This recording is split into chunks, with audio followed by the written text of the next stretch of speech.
Some claim that the age of a true gentleman is far behind us, but here at Tweet4 Media, we disagree. He may appear in different guises today, but the values and ideals that make him a gentleman still and will always stand. Gentlemen, aspiring gentlemen, and of course, our partners that hold us down, I'm Ron Grant. Welcome back to Season 4 of The Art of a Distinguished Gentleman, a show that is poised to help guide modern-day men into 21st century distinguished gentlemen. It does not always involve suits and bow ties, but instead real, raw-life lessons that translate to grounded, community-minded, well-rounded men. Thank you all for taking this journey with me.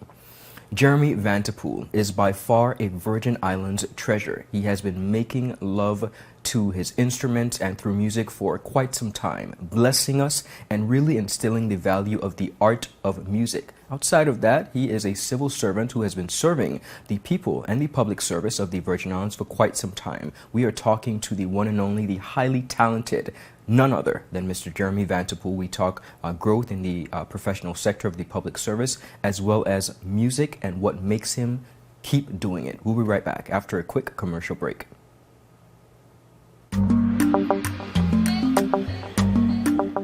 Yo, everything good, Dad? Aye.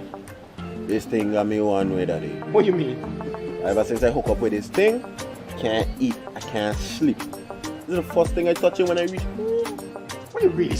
Hey, this ain't like you, know? Dad, this thing got me staying home, keeping out of trouble me. Wow. What your name is? Shit. I talking about my CCT life. Don't worry about missing your favorite series, sports, news, and local programming. Come to CCT today and sign up for CCT Live to access over 80 channels. CCT Live. Bring it home. 1 month free trial turn into 5. 5 months turn into, well, you know I huff. I watching ball. I been watching football. Dad, Nickelodeon, Paw Patrol. I am hooked. Hook, I tell you. Viewers, welcome back. You are watching The Art of a Distinguished Gentleman, and I am your host. As I mentioned to you, I am honored to be joined for this season by the brilliant and talented, the one and only Jeremy Vanterpool. Jeremy, first of all, thank you for accepting our invitation, and second of all, welcome to our set. Thank you, Ron. It's an honor to be here. Absolutely. Cheers. All right. So I have a lot to get into with you today, but as we all know, we've grown accustomed to your gift that you so eloquently and readily share to the world, really, being very vulnerable through being a musician. You are a son, a public servant, a friend, one of the more hardworking public servants, in my opinion. I want to start there. You've been serving in various capacities through finance. Tell me about your journey. Well, Ron, thanks again. My journey through finance started back in 2008, being a graduate of the University of North Carolina with a bachelor's in finance. I came back. I was trying to decide where I want to go, whether I'll take my path to the Virgin Islands Financial Services Commission or the Ministry of Finance. I ultimately made the choice to go to the path of Ministry of Finance, and I haven't regretted that path at all. In that journey, I was able to get at least 3 promotions.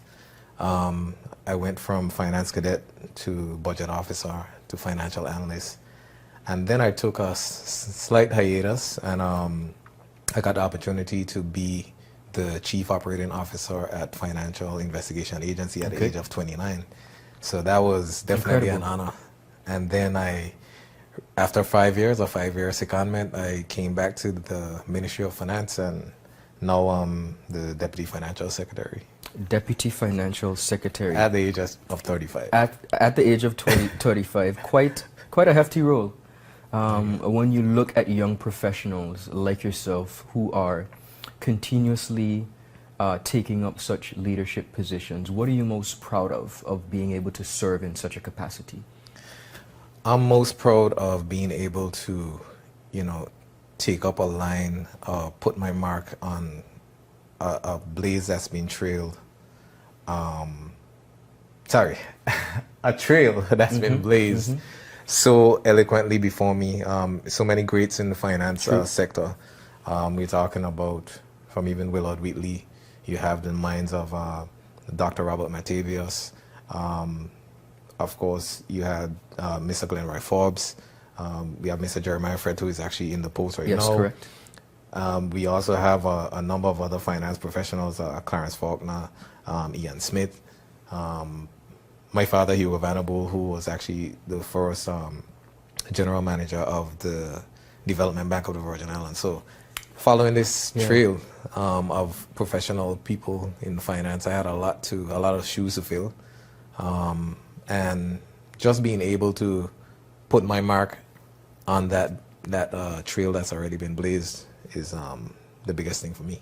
I'm really happy that you were so generous in sharing some of the greats who have, gone before you and still continue to be in the field. Is there anyone in particular who, when you look at your life and all that you've been able to accomplish so far, being, of course, a true representation, because you are here, of a distinguished gentleman outside of finance, be it that, but even in just the way you carry yourself and the creation of the man that is Jeremy Vanterpool, anyone that you would definitely say has been a mentor, has been a friend, even if they don't know, perhaps you've looked at them and said, that's a good one? I would actually say it's a combination of a lot of individuals, the ones that I've mentioned before. Because the thing about finance, you have to be a multifaceted kind of individual. You have to be able to get your numbers right. Yeah. You have to be able to have a specific focus and be taken seriously when you're in the corporate setting. But it's very important that you are versatile outside of the corporate setting. You have to host clients. You have to be an ambassador. So I've drawn a lot of my examples from those financing individuals, as well as being a musician and other musicians, and I actually draw inspiration from everyone, and even yourself. Appreciate I see how you take the seriousness of media and you brand yourself a specific way. So I would say it's a combination of a number of individuals, including the ones that I've called before, and I have a lot of music mentors as well, which I'll get into. We'll get to. A But little bit we later have too. something in common, because people often ask the question, like I asked, is there anyone in particular? And for me, there has never been a one individual, particularly. I take some bits and pieces from my grandfather. I take a little bit of the patience from my dad. And then I might take some grit and ingenuity from somebody else. But there's never one person that encompasses, who I take from. We take bits and pieces for me personally as well. Of who I think I want to become. Exactly. Great. And that's something that we all push towards, So we are blessed with, of course, we see the beautiful props, and we're going to get into the music right now, because Jeremy, you have been doing, you've been doing a damn thing, man. Really, really, the energy that you bring, the excitement that you bring through music is incredible. Tell me about your introduction to music. My introduction to music, like most people, I mean, it starts from home, family. My family, very artistic. We range from musicians, artists, people that are they just have that artistic knack. That's true. And then on the other side, business as well. So I was able to merge the two, my artistic abilities with business, which gives you what you have in front of you today. So started from a tender age, of course, playing in church, singing in church. Actually, my first instrument is actually my voice, which most people don't know. I'm not on your level, but yes. But yeah, we know. Well, I know that. Yeah. But it started then. So I was just watching a show one day. I actually wanted to start playing the drums. Okay. And then I was like, wait. I saw a guy playing the saxophone. I was like, you know what? That's me. I could identify what would be me. I could put my personality in that instrument. So I started out back in first form. And of course, a big shout out to the then Beaver High School music program. Music program, yes. excellent, Yeah. excellent. I can't That say is to thank anything for else. a lot of the talent that we see today. Exactly, Yeah. exactly. Not just only the talent, the discipline Yeah. that goes along with it. From Mr. Arthur Selwood right to Mr. Andrew Bradwitt, who's on both of them are mentors as well. Right. Yeah. An excellent music program. So by the time I graduated high school, I was at the age of 16. My first professional gig was, where was it? Fat Hog Bob. Oh, Fat House Bob restaurant in. I think yeah, my yeah. first gig I was playing for like, just not much, but what they did tell me was that, hey, what you don't have an experience here, you're gonna gain in a lot of exposure and all that. Everybody tells you that. But being able to become a businessman from that age, taking some hard lessons, taking some, a couple, as we say, bush tests here. Yes, yes. A lot of licks. Yeah, but understanding your value from early. So I started to elevate my brand. I started to start my brand. So I went away to school, furthered my professionalism on my instrument, took private saxophone lessons. I got some saxophone lessons from the world-renowned Dave D'Angelo, who is one of the best alto saxophonist players in the continental U.S. So, of course, drawn from inspiration from other saxophone players here, of course, Mr. Drexel Glasgow, Mr. Kamal Georges, Of course. Mr. Dalen Vanterpool, Mr. Alton Bertie. Like, again, just like my finance part, A plethora of. I had a plethora of Yeah. excellent people to follow. And surrounding, because you Yeah, are exactly. you are all. What I love about that, the musical fraternity, Exactly. is that it is just that. It is that. Yeah. It is that. You garner so much support from your musician brothers and sisters. I mean, it's very important. It's very important to have networking in finance, and it's very important to have networking in music as well. It's excellent to have professionals that you can lean on and seek professional advice from.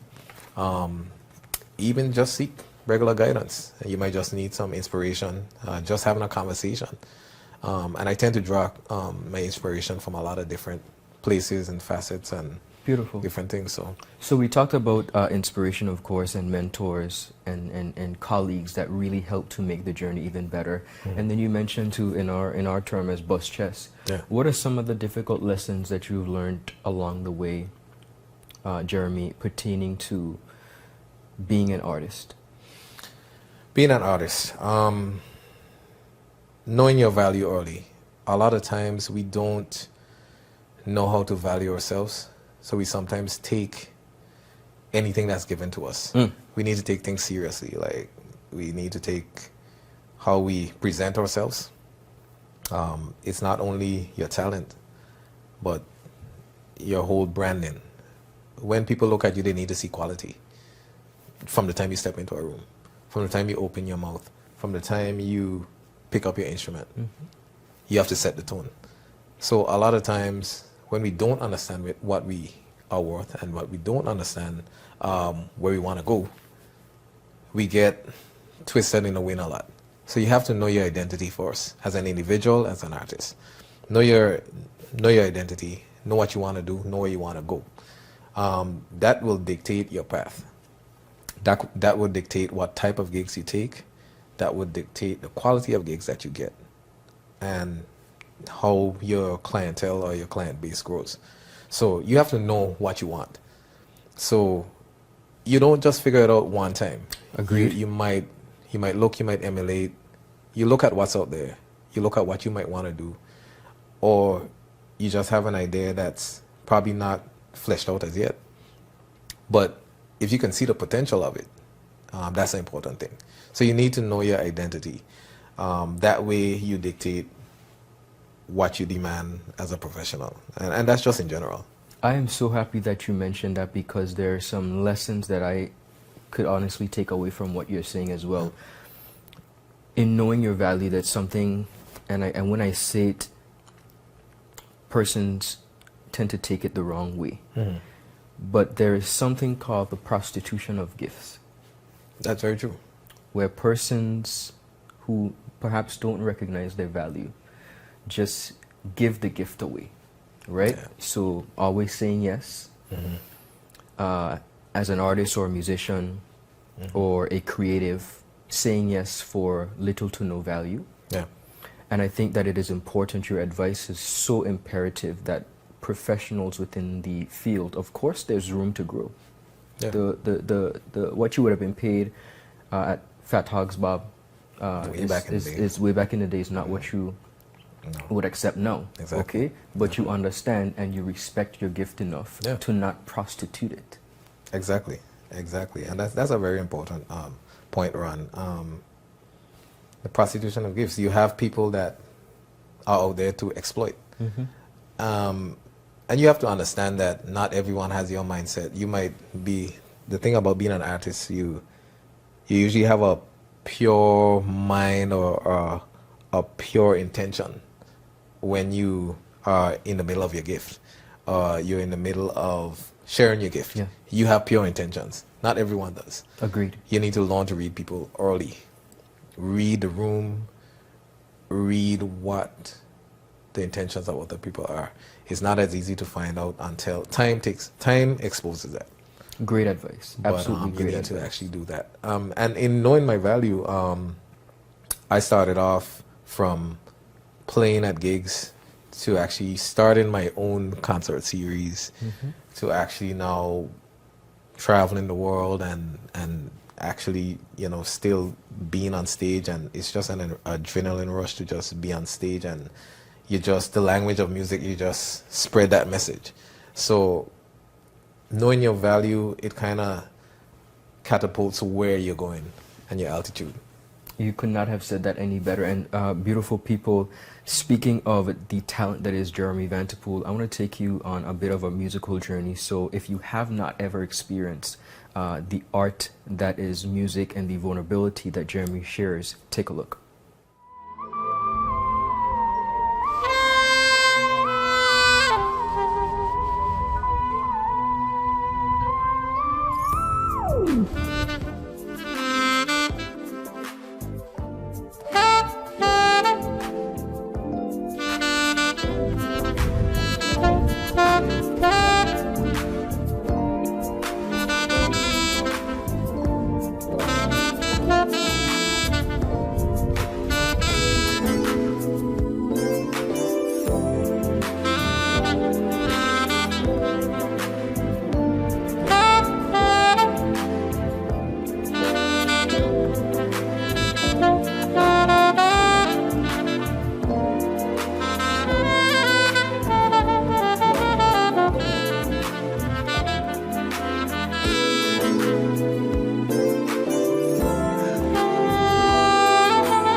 And there you have it, just a snippet of the energy and the vibe, total vibe. The last time I saw you perform, Jeremy, was at Sax on the Beach. It was a total experience. My wife and I totally enjoyed your presentation. What's next for Jeremy? Interesting. Very, very interesting. I've been, COVID-19, of course, has put us in a different whirlwind of entertainment. We're now actually getting back. I do want to get back to having my concert series, the Sultry Sound series, where I basically just showcase excellent talent. I have some of the best musicians just working with me, and it just inspires me so much to just continue to push. So I do want to bring that back. I do want to increase my travel again because I've missed traveling. I've missed the opportunity to spread that message. Going back to some of the places that I've been, and some of the legendary performances that I've had, performing with the legendary Percy Sledge, performing with the Mighty Sparrow when he came, opening for Boyz II Men and opening for John Legend, and of course British songstress Joss Stone. So just getting back to that, Getting back on the road is what I'm hoping to do. It's what I'm really hoping to do. So getting back, music has carried me to the shores of Kenya, Switzerland, Argentina, Canada. Basically, I've been able to grace the presence of every continent so far except Australia. Okay. And I think that's it. Okay, good. So I just need to get to that continent, but I definitely want to increase my my travel and performance again. So you being a musician, of course, you are a lover of, I would say, all things music, but is there a particular genre of music that persons may be surprised to know that you really, really like or you listen to a lot? I love rap and soft rock. Okay. To be honest. Interesting. But I listen to everything. Good. I listen to everything. I draw inspiration from every single thing. And what I do, I not just listen to it, I look at the performances. I look at what each artist brings when they're performing live. And I try to emulate that. You want to see, you see props. It's showmanship. Yeah. You see props, you see choreography, you see a whole bunch of effects and that kind of stuff. It's an experience. Whenever you step on stage, it's an experience. You want everyone who's there in the audience to at least remember one thing. Even if it's a song you play, even if it's how you looked at a particular point in time, you want to evoke feelings. So for that time that you're the head of a concert or the headline of a concert, you're basically taking people through a musical journey and you evoke a bunch of emotions. So you have to try to tap into that. That's how you draw the audience. You give them that energy, they give it back to you, and it reciprocates. What is your process like in preparing for a show? I sit down first. I visualize it first. I sit down, I visualize, okay, how do I look on stage? What am I wearing? How does the view from on stage outlooks? Who am I seeing? Who are the possible faces that I see? Or who that I can't see that I want at my show? So I kind of visualize that before. Then I visualize, okay, the type of songs, what kind of mood do I want to do? I want to, of course, start high energy, have a touching moment, and I want to have a fun moment, and then I want to have a grand finale. So that's usually my process. I visualize what I want the show to look like, right, and then I visualize the musical journey that I want to put my crowd on. Excellent. I'm happy that you were able to put that into perspective because a lot of persons ignorantly think that, oh, you're just going to get on stage and do it. You're just going to get in front of a camera and read. You're just going to, it takes up a level of preparation. It does. And in order to be the best representation of yourself in anything you do, I really and truly want to encourage aspiring gentlemen who are out there in various industries. Preparation is key. It is. Understanding your craft, being committed to your craft, being willing to learn, and just being the best version of yourself. I want to ask you, in this space, and in hindsight, being 2020, wanting to be the best version of yourself, along the journey, has there been anything that you would do differently, both whether personally or professionally, but specific to the craft, that you might say, had I known this, then I would have done something different, or perhaps not? I think I'll answer it two ways. I think I might have started my journey with music a little bit sooner, and start to refine myself a little bit sooner, in terms of getting to decide what brand I am, and learning quicker what my brand needs to look like. And just being consistent with that. Too many times we, not purposely, but we might want to follow what we see, and Trends. yeah, and not staying true to yourself. That's the biggest thing. Like, be true to yourself. People can sense when you're not genuine. It doesn't matter what you're doing. Yeah. They can sense when you're Very not true. genuine. If you are in your profession as a finance professional, people can sense when you're not genuine. When you're on stage, they can sense when you're not feeling it. So I tend to try to be very consistent with how I move. Be consistent, be passionate about everything, and to have a standard whenever I step in a room. It doesn't matter what it is. If I'm acting as a deputy financial secretary for the Virgin Islands, I try to step with a certain standard. And as a musician, as a brand, Jeremy Vanterpool, I try to step with a certain standard, speak a certain way, look a certain way, represent yourself a certain way. And it's better because it's me. It It's is your just me. genuine, authentic It's just self. me. Yeah. I'm a fun-loving, jovial person. But when it's time to be serious, I put my game face on and I'm serious about it. And I'm very passionate about the BVI. I'm very passionate about my craft. I'm very passionate about seeing things propel in a different way. So I would say getting that laser focus a little bit sooner in life. Gotcha. And your life experiences, they basically mold how quick you get there. But I would have liked to get there a little bit quicker. I came back to the Virgin Islands and started my career at 22.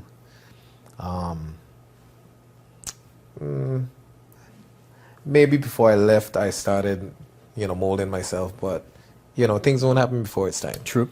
And when you come, you can appreciate it. You'll be like, okay, I see why I went through the What I went process. through. Of course, you can appreciate the journey. Yeah, exactly. And you won't be that person you are today without those stumbling blocks, without those hard lessons. And that's what I try to push. Jeremy, as I mentioned to you, you are, and I make no mistake about saying this, you are a Virgin Islands treasure. Appreciate it. We appreciate everything that you've blessed us with, because it is a very vulnerable space to be in. People take that for granted, that sharing your gifts and talents with the world is really easy. I appreciate you. We appreciate you. We wish you the very best in everything that you do. I look forward to seeing you get back on the road and doing some of those performances. But I mean, remarkable work, remarkable journey. I truly believe the best is yet to come for you. So continue to be awesome. We appreciate it. Thanks, my brother.